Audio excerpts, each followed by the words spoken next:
Hi. Hi, everybody. Hi, and this is the Bay Area Knitter Podcast. I'm Christine Marie Chen, also known as Bay Area Knitter, and I have with me today Faina Goberstein. Hi, everybody. So she's my special guest, and I decided to bring her on because she has a new book that she wants to share that's just been published. And we're going to have a chat with her and see some of her new designs and look forward to seeing what she's got going on. So, Faina. Yeah. It was a beautiful drive up here, actually. Oh, thank you. I Yes. love it here, and people could see my office. I have two windows, and one of them is looking a little bit to the bay. Not a little, not a lot, but just a glimpse of that, and it's enough for me to motivate me, to Oh, make me yeah. cheerful. Inspiration, too. Very inspirational here, yeah. And beautiful light.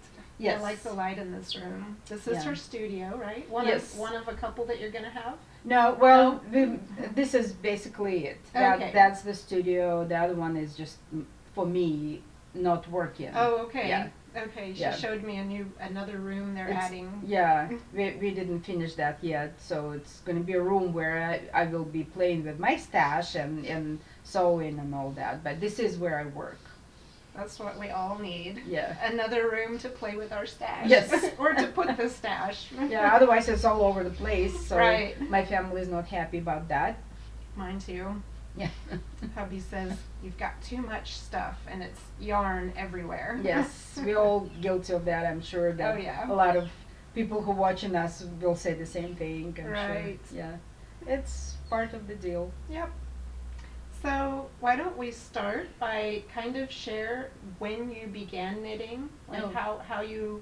who taught you or how you got into knitting? Okay. Well, I was born in Russia, and I lived there until I was married. And my mom didn't knit. I never met my grandparents because of the war, and so my neighbor taught me when I think I was about 8 years old. Oh, wow. I'm trying to recollect that, but it's hard. So I think it's around that. And she was just a regular knitter who does very functional, not creative, but functional things. And so she knew how to do socks. That's about it. She didn't know anything No else. sweaters. No, I've never No. seen, even at that time, I didn't know about knitting, period. So she basically taught me how to knit. And you know how in sock you have all this, turning the heel and the rib and all Right. kinds of stitch patterns, decreases, Mm. everything is there. So you learn a lot. Yeah. And so for a long time, I had no idea that there's anything else. Wow. So that's what you started with. Yes, Yeah. I started Oh. with socks, and she gave me her needles, double pointed needles, and she had some white yarn, and that's all I had. And so I was like practicing that, and I really loved it. But it was really loved from the beginning. Oh, yeah. You could not separate me from knitting from that point on. I really loved it. There's some magical thing happened to So me. true. I think you that know. happens to all of us. Yeah. It's once you pick up the needles, it's Yeah. for life. It's incredible. You manipulate stitches and you are actually doing fabric out of it, and Right. and then forming something out of it, either sock or sweater or hat, and it still fascinates me. Right. So I'm really loving that, and I love texture very much, and so that's how I started. And then after a while, I was more curious, and I looked at books, and I still, even behind me there is a bunch of books that you see there. Some of them are Russian books that Oh. either I brought or they are they were left by my mother-in-law, because she was an avid knitter, and I met my husband, and I knew what she was doing, so she opened a little bit more for me too. But before that, I was already doing sweaters and all that. Wow. and then I was so uh, well, in Russia at that time, in Soviet Russia, you wouldn't be able to buy any leaflets, separate patterns, or anything. Nobody was following that, and I think they still don't.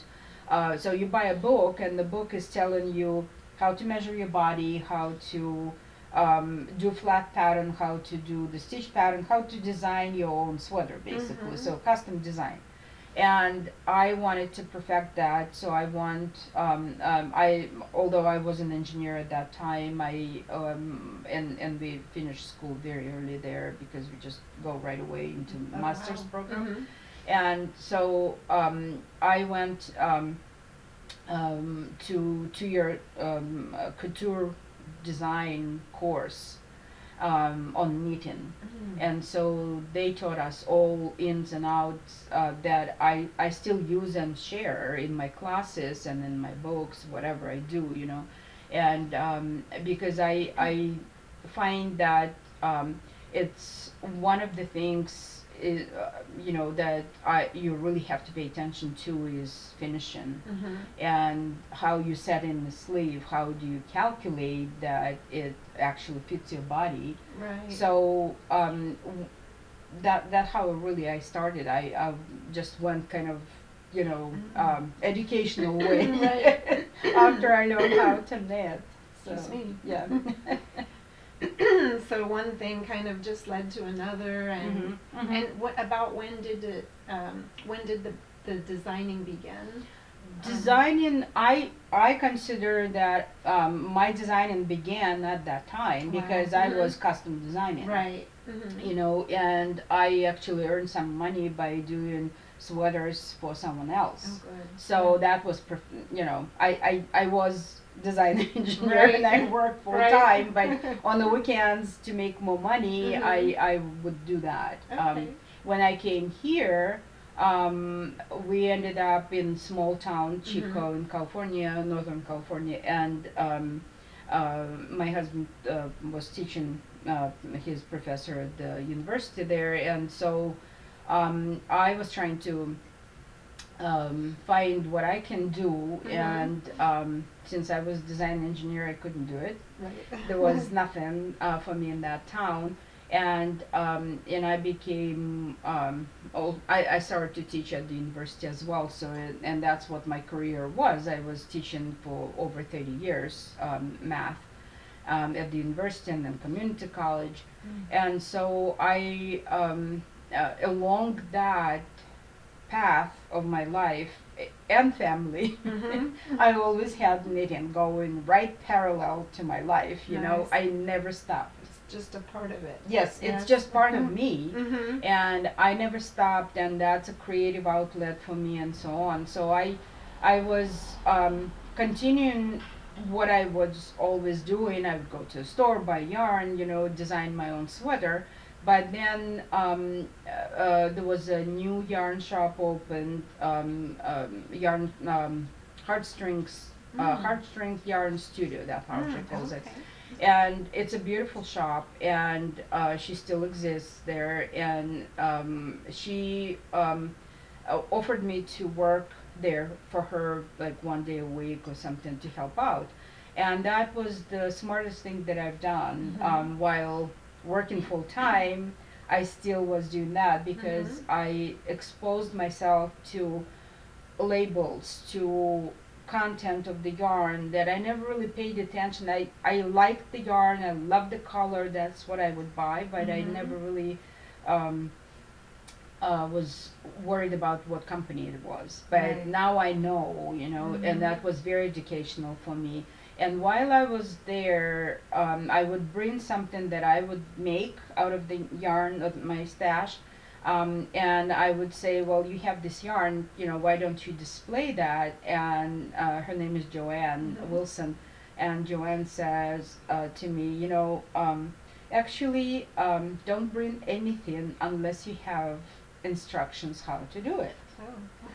And I was really taken aback. Yeah. Why? Right. You want to show it? She said, no, because people come, they see that scarf or sweater, whatever you Right, made, right. Mhm. they want exactly the same, and I don't know how to tell them. Mhm.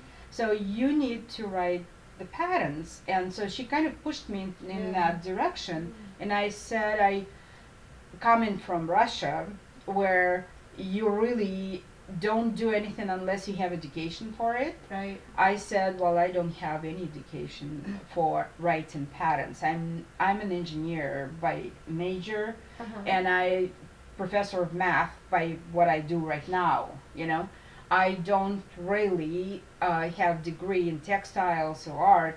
She looked at me like, okay, but none of these people are. And she pulled Right. out few.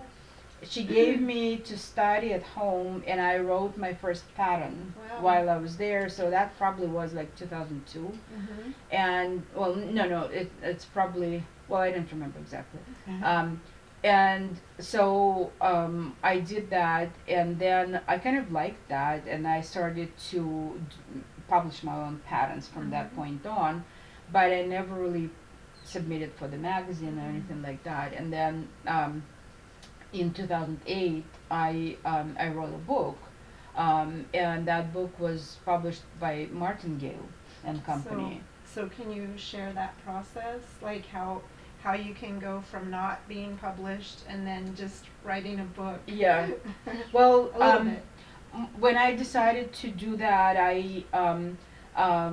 the first thing that needed to happen is to study what the companies are, what publishing companies are, and how I would suit into that. And at this Mhm. point, I had my own math book already, so Okay. I kind of went through that process before, Mhm. but it was different because it was an educational book. Right. Mhm. So I knew interweave books. I knew Six and Springs book, Vogue, books. Mhm. But I knew also that I'm nobody in that world, and nobody's going to say, "Oh yes, Faina, come over and write a book with Right. us." No matter how good you are, you really need to prove that you can write good patterns that you will not be paying to work with. Mhm. And I had no background, on that. So when I looked at Martingale, their website was saying basically, come over, we'll do your book. Oh wow. Yeah. I'm simplifying that, but that's Yeah. basically, they didn't have requirements. They They had said an open door. yes, and they said they will do the you know layout of the book. They will do photography. They will do this and that, because some, not big publishers, but there are some publishers that you look in the web and they say you do your photography and you do Oh, this. Yeah. And so I really was not going to do that. That can be intimidating. Yes, Yeah. and I didn't want to put any money Mhm. into it, so I was just doing it for fun, and I submitted them proposal. I had 4 chapters there, and they took 3 out of 4 chapters, didn't change anything, and they gave me the contract right away, Mhm. and so I was really taken aback. I mean, it was like, wow, Yeah. what's happening there? Right. So when I did Mhm. that book, the that opened a lot of doors for me, Mhm. definitely, because I was already published designer. I Right. remember talking to someone in Cascade Yarns at TNNA, and she said, "Oh, sure, you're a published designer, so blah blah blah." Wow. Yeah. And so I was like, I am. Uh-huh. That was really interesting. So that's how it started, and after that, I started to publish more designs, and Ravelry's opened up, and then I submitted for the magazine, and for the first time at Interweave Knits, Uni Jane was at that time the editor, and she calls me and she says, "Yeah, I want your hat. Do you mind if we publish that?" No, I Oh, wow. don't mind Yeah, that that's at all. nice. So that was also in 2008, and Mhm. yeah, and she took my design. So it's kind of 2008 is where I started, Okay. the whole thing. Yeah. Wow. That Yeah. was when we moved here to Oh, California. yeah, yeah, Okay. yeah. And now you also do teaching. I do a lot of Mhm. teaching. I never really stopped. I actually did teaching in Russia, Mhm. but like I said, it always was my parallel life, kind Right. of. Always like to share what I know, and now especially with my books and my, other things that I do, Mhm.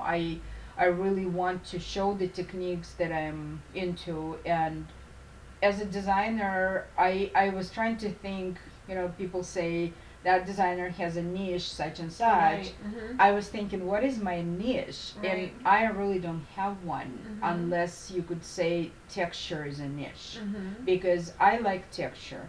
I like whatever I can use to create that texture. So it could be that I am doing lace, or just knit and purl, or brioche, or Right. cables, or slip stitch, Mhm. whatever. Right. Whatever brings the to me ability to create textured nice fabric that I Mm. can use to design with. Right. That's what Nice. I am, Mhm. as a designer.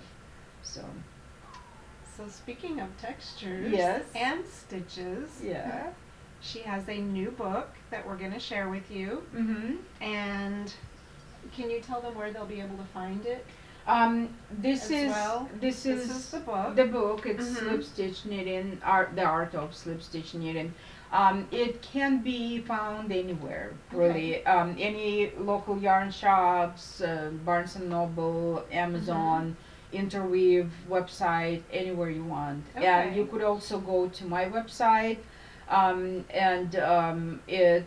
there's a button that you can click and buy that. Oh, So nice. anywhere, Okay, really. good. Because I Yeah. did a little Periscope about our interview yesterday and gave them a glimpse of the book, and I had a lady asking, "Where can I find it?" Yeah.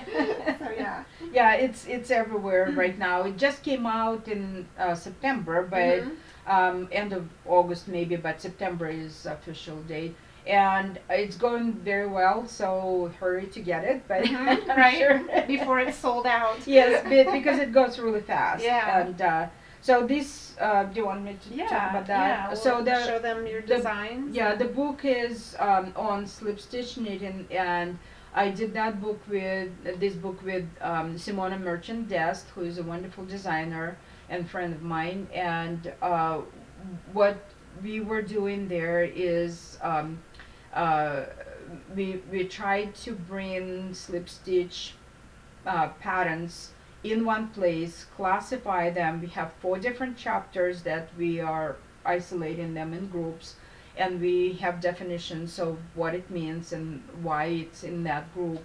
And also we wanted to show that slip stitch is modern, with new yarns that we Mhm. have, with new techniques that we have. We definitely showed the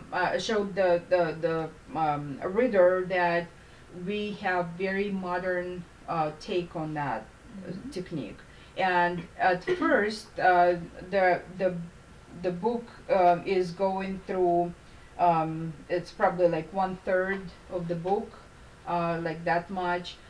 It talks about techniques, how to read the charts, and how to re-engineer stitches, and many things like that, the gauge on that type of stitch, and so on. And then after that, each chapter begins with slip stitch patterns. So this is traditional stitches, and traditional stitches is basically knit, purl, and slip with the back, Mhm. float with yarn and back. And there are 10 stitches in this chapter, and 10 stitches in the dictionary part of every chapter, so we have 40 of them. Oh wow. Plus, each design has additional stitches, so it's more Mhm. than 40 stitches in this book. And we have written instructions, we have a chart that you could choose to follow.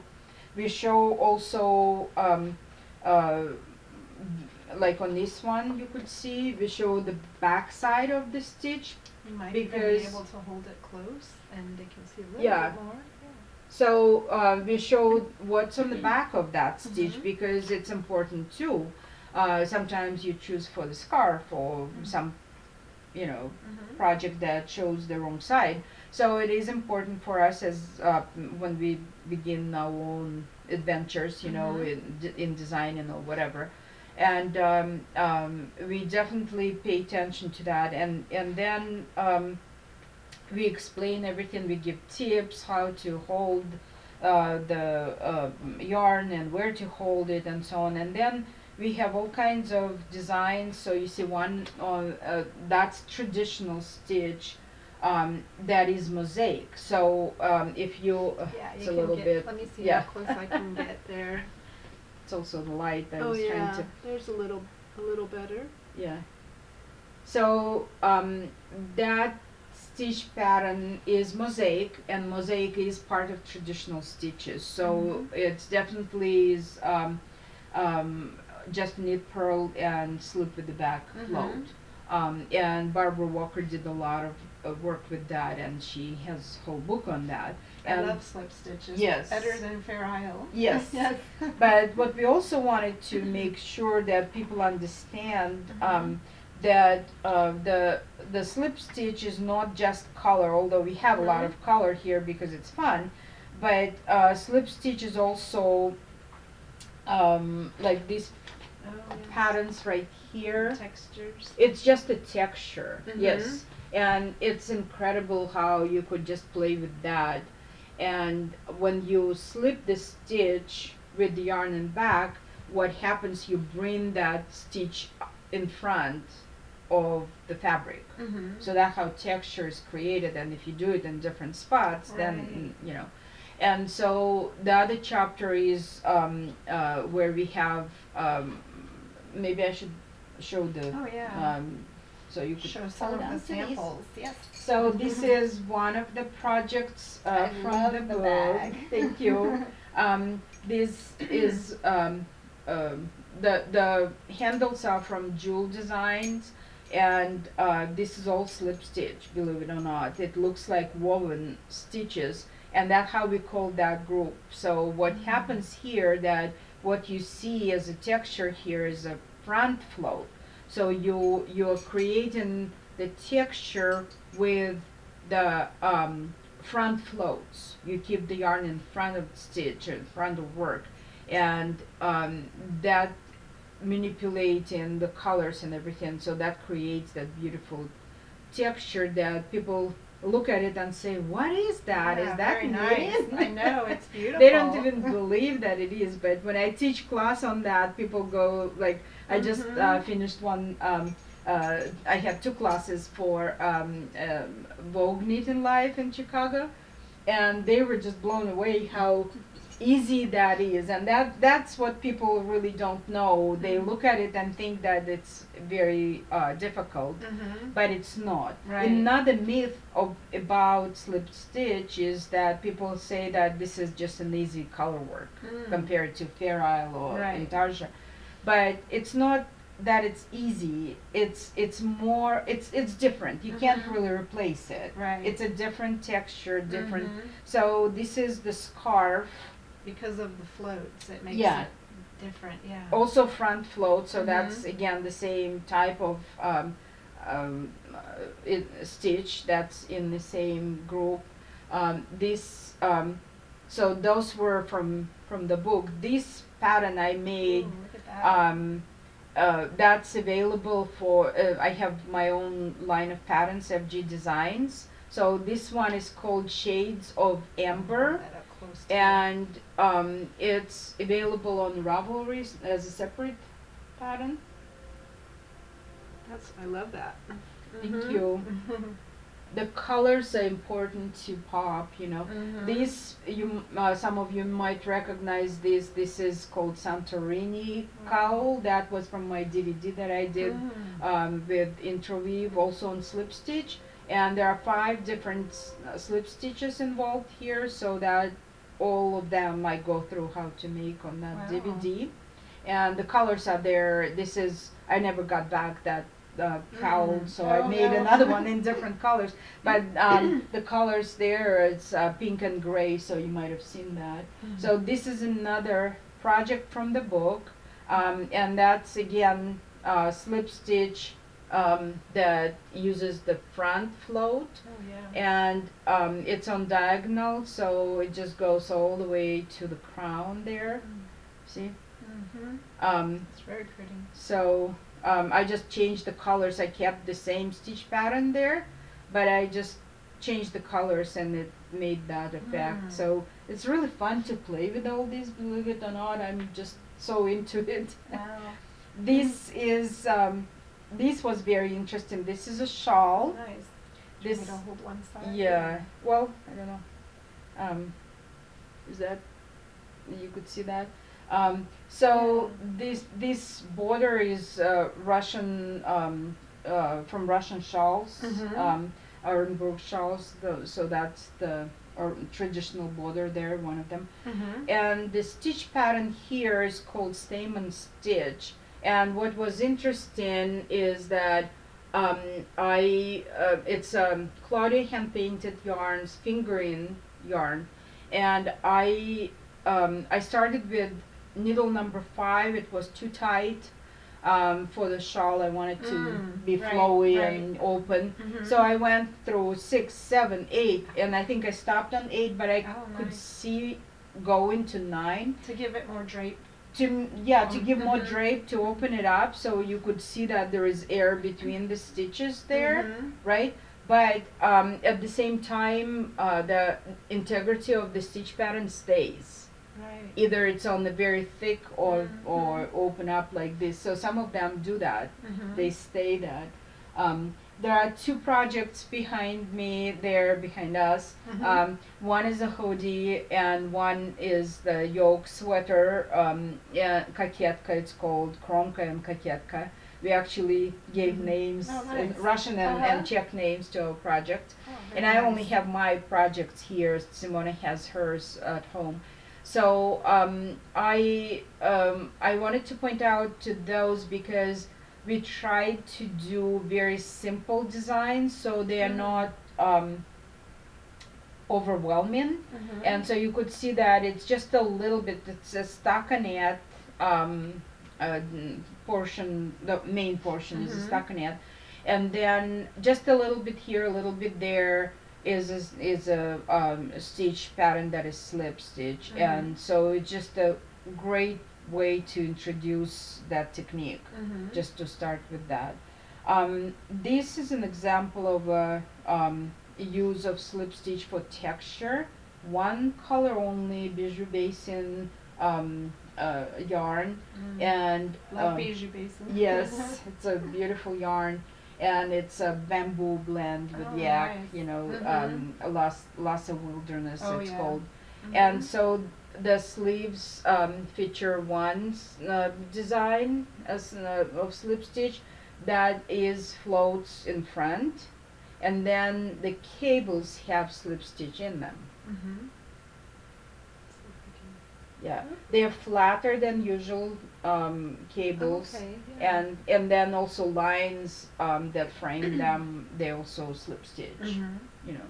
So it's really you could do all kinds of things with that. If you want very bold designs, then you could use mosaic or woven stitches. But there are some even lacy stitches in the book, so it's really incredible. We call them fancy stitches. And they're done by slipping? Yeah. Yeah, there are some manipulations, you know, you slip the stitch and then you manipulate that stitch, maybe you change the direction of it or whatever, you know. There are all kinds of things that you could do with that. And it just, when I teach my classes, you know, students looking at me like, and they ask me questions, and I say, well, you do it this way and that way, but you could make this and change that. I'm just in front of them. My head is just spinning how a little change in those stitches can produce completely different texture. It's just incredible. Yeah, that's very so cool. Yeah. It's really fun to work with that. And sometimes when I'm saying that, my students saying, "You're a crazy person." Right? but we love what you're showing us. Oh, that's so Yeah. nice. Yeah. Yeah.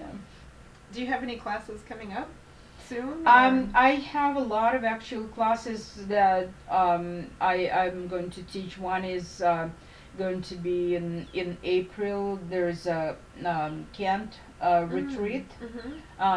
It's somewhere near Rhinebeck area. Okay. It's in Connecticut, and it's a really nice retreat and really big names coming there. So I will be in company of Catherine Lowe's and Deborah Newton and Wow. I forgot who else is. I mean, there are a few people Yeah. who are really big names. Well, just like you, right? You're yeah. right up there with them.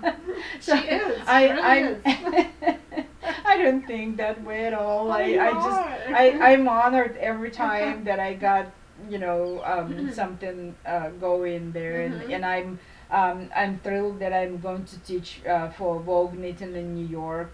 So you could catch me at all kinds of places, Yeah. and I do a lot of I try to do local Roseville, California, so it's not that far from us here. Roseville. So if any of you are in Yeah. Roseville.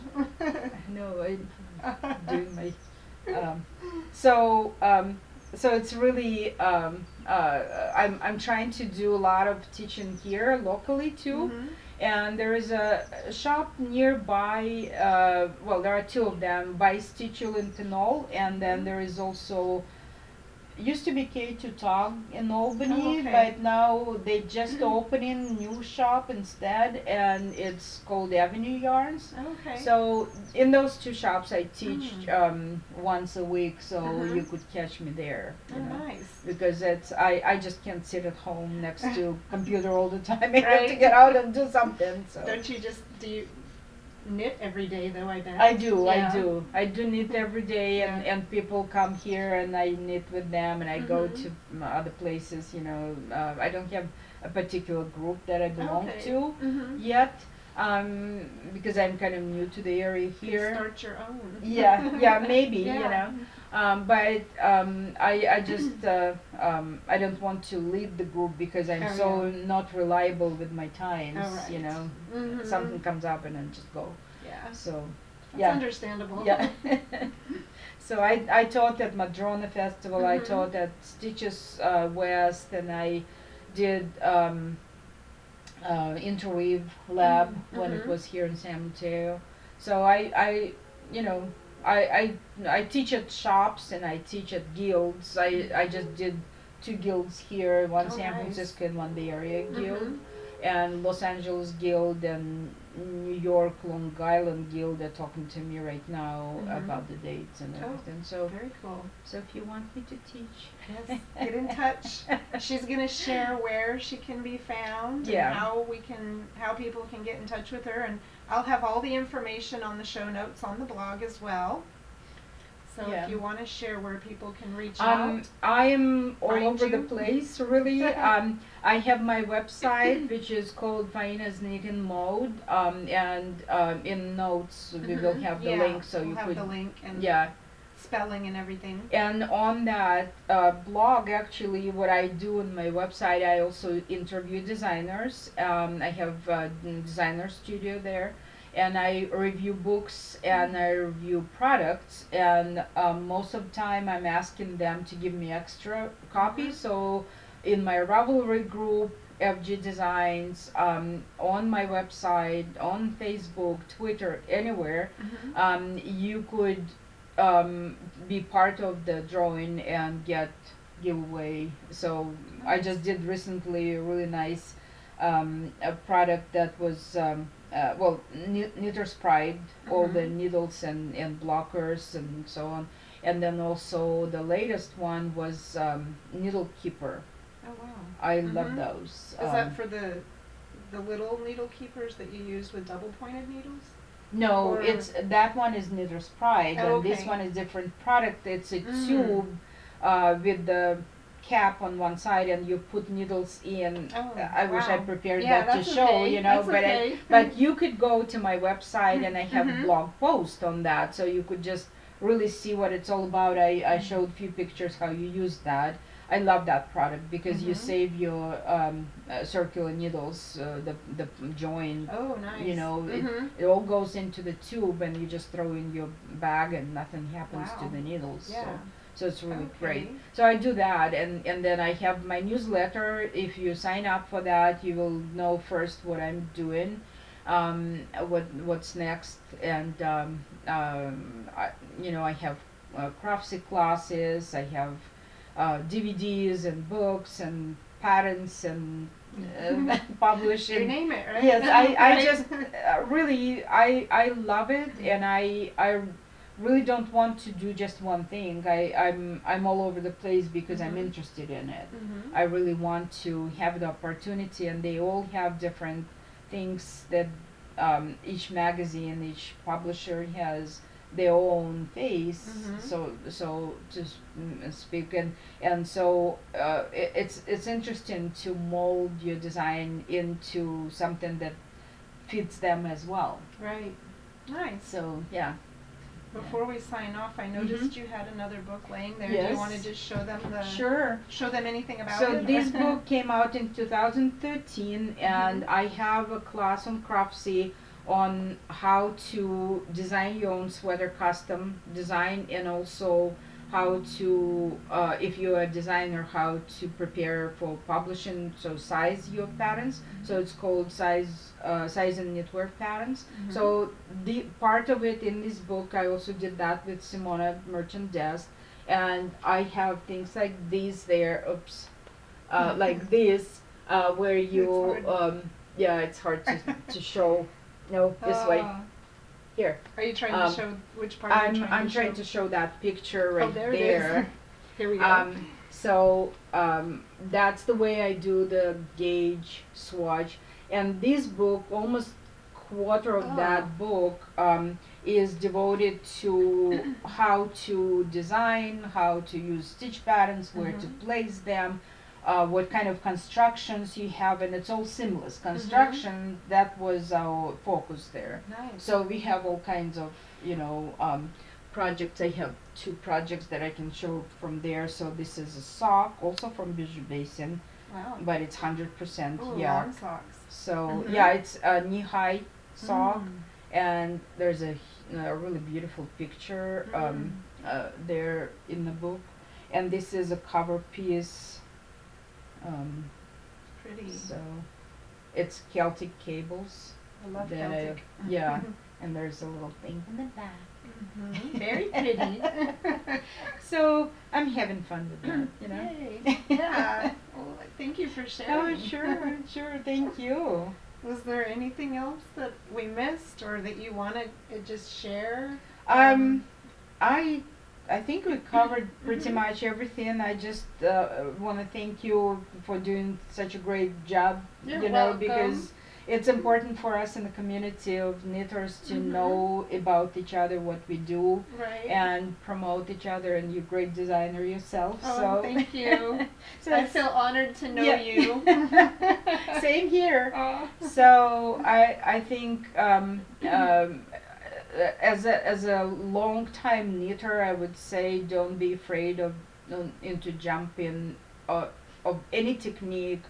Try things and swatch, really swatch a lot. I do really big swatches, Mhm. and to measure your gauge, you need to measure before and after blocking, and you need to measure a few times and not at the edges. So don't do 4x4 Mhm. swatch. You need to Yeah. make really large swatch. I've heard even like 6x6 or 6x8. I do six. Or, Yeah, I do Mhm. 6x6 mostly, but it's hard to judge. So when it depends on your stitch pattern. So my swatches are really big, and you Mhm. swatch for the look, for practicing the stitch Mhm. pattern.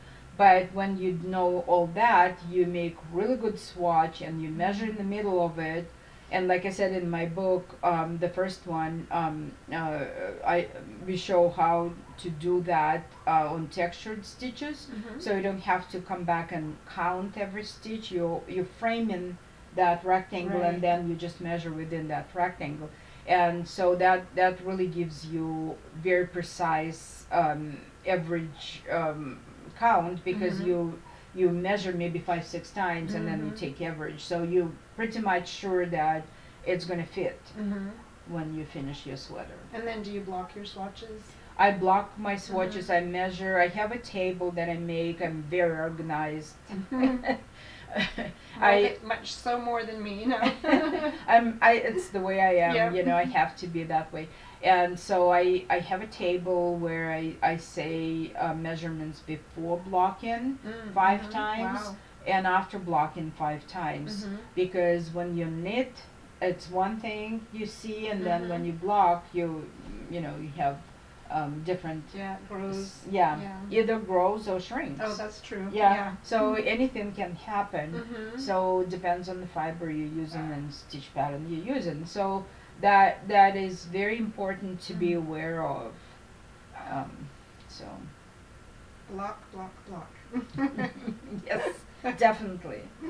I mean, I'm saying block, swatch. Yes. That's what I meant, swatch. You swatch, you swatch, and then you block in the exact same thing, same way as you block your finished product.